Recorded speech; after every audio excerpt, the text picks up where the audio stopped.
Well, the humanitarian crisis continues as millions continue to flee over the border from Ukraine into neighbouring Poland, Hungary and Romania. Well, Paul Hawkins is in Romania for us this morning. And what's happening there, Paul, in terms of the refugee situation?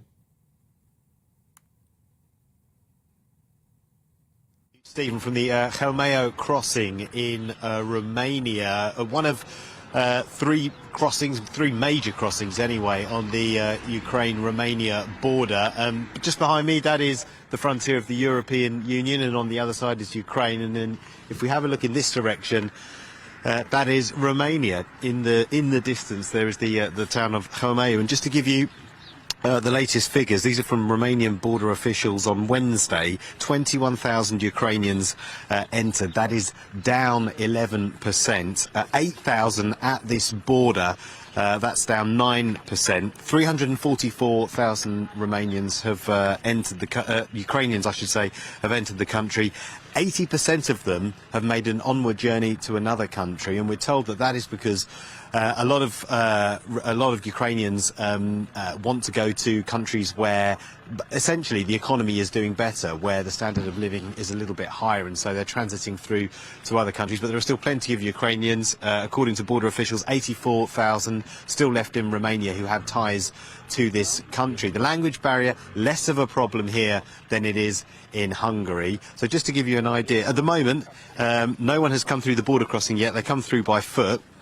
And all these tents have been set up by Romanian charities, staffed by volunteers, as in other countries in Europe. This is in one tent at the moment. Some volunteers here waiting for people to cross the border. And that is the kind of situation inside the tent at the moment. There's a few benches there.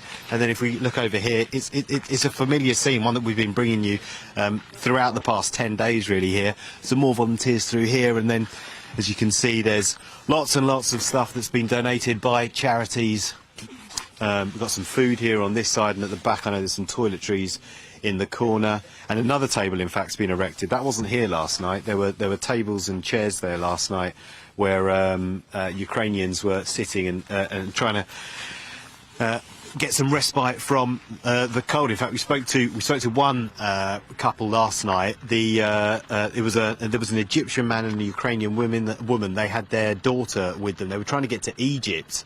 And so there was a bit of confusion as to how they were going to do that. They also didn't have any data on their phone, so all the volunteers, and us included, were trying to help them make their journey. And in the end, they caught they got a lift all the way to Bucharest, which is about 300 kilometres away, and then they managed to catch an overnight flight to Cairo. They came across the border by foot, and they only had two plastic bags full of sort of their own belongings with them. It was a really sorry sight. It's a sight that we've been familiar with ever since we arrived, really, in this part of Europe. I mean, the problem with this, Paul, is that this situation is just continuing to escalate, isn't it? We know the numbers are heading into the millions, and that's not even to bring into account the internally displaced within Ukraine. I mean, this is a trail of misery that is just showing no sign of ending.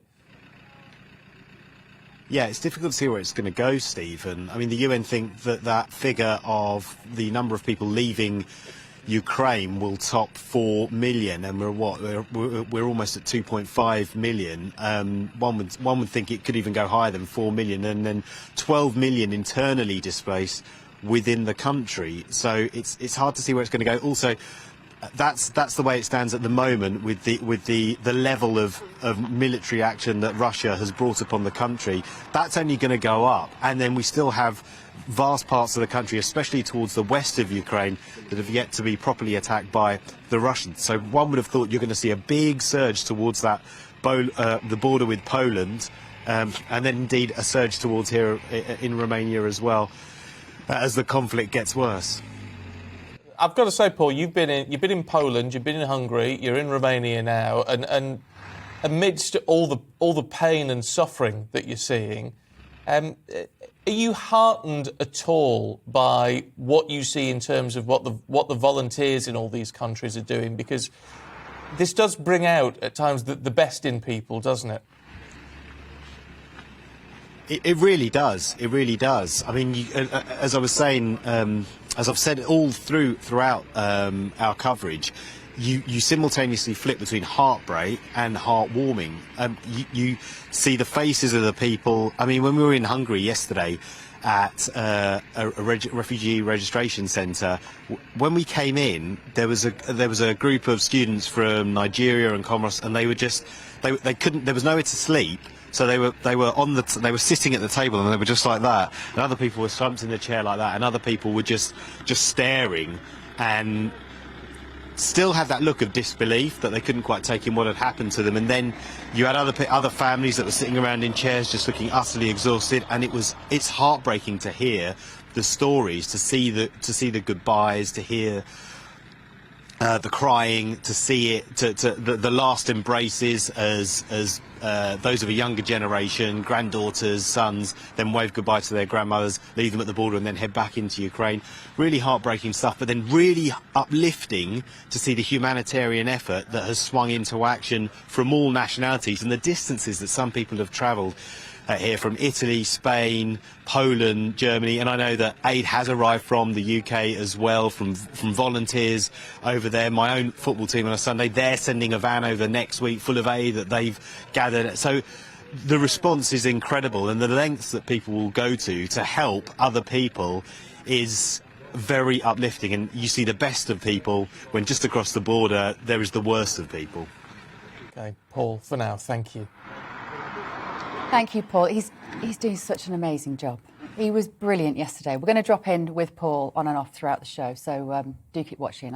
He's just, you can see yesterday by the end of doing 3.5 hours, you could see that it really is really getting to him as well, what he's saying. So, well, seeing all that in the flesh is extremely difficult, and hopefully it helps shed a light for you watching, and indeed for us here in the studio, to get a sense of exactly what is going on, because this is so often we talk about the politics, the geopolitics, and all that sort of stuff going on. It's about real people at the end of the day, and that's what we want to tell you about, the impact on real people that all this is having, and it does bring a lot of that home, hopefully.